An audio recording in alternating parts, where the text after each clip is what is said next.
This is verse 23 of the first chapter of the Gospel of John. We're in the midst of the discussion of the birth of Christ. We have the conversation that's taking place between an angel and Joseph here. Joseph, of course, seeing all of this in a dream, and it's in order to affirm to him that he should go ahead and marry his betrothed, who is Mary. And so we have now the quotation the angel provides connected to the Old Testament. There is also some view that maybe this is Matthew's commentary on the matter. We'll leave that conversation aside, but one way or another, the quotation is clear enough.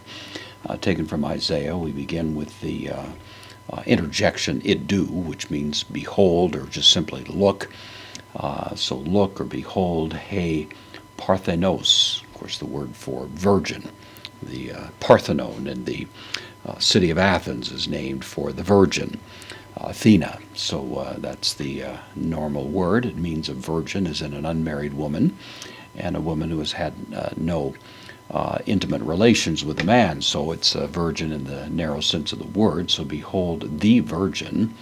And then en, preposition, takes the dative, so gastri. We've mentioned before, gastric comes from this, refers to the belly.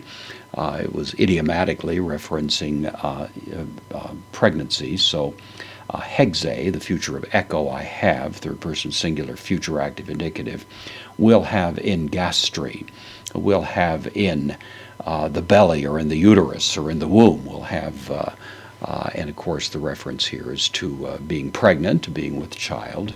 So behold, the virgin will have in gastri, kai texatai, from tikto, it means to bear, this is the future, third person singular, future middle form, indicative, referring to a woman bringing forth a child. So she will bring forth, huion is the accusative here. It's the masculine singular accusative, the word son, huios, and will bring forth a son.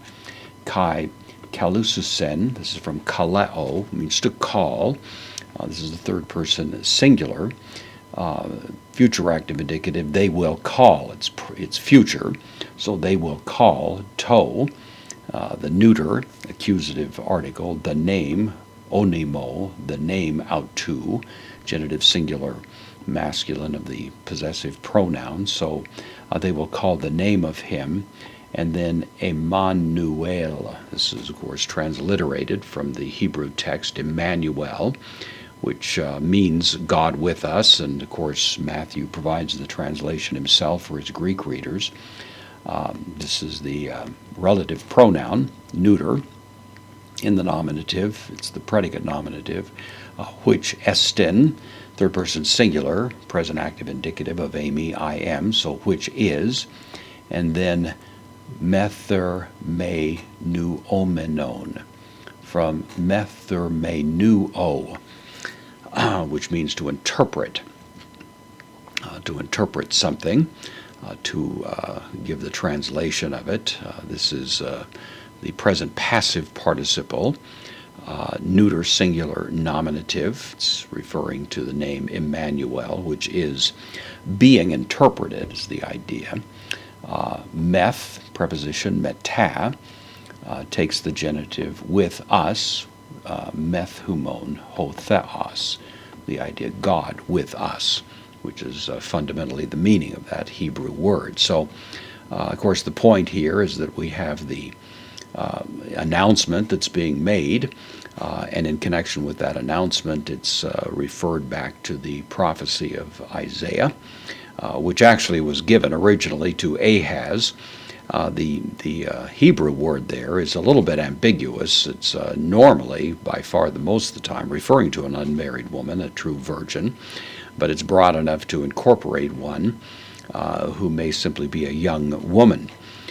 Some have thought that maybe at the time Isaiah made this comment to Ahaz, he was referring to his own betrothed, and that she was at that moment indeed in the narrow sense of virgin, but would soon enough, through the marriage with Isaiah, bring forth a son, and that would create the time frame relevant for the discussion with Ahaz. And yet, of course, in a sense, seeing through that to a broader significance later. It refers in the narrow sense to a virgin. Parthenon in the Greek language meant indeed a virgin in the narrow sense, and so that kind of ambiguity is probably what's going on here, a little play on the words to have this prophecy apply in both cases.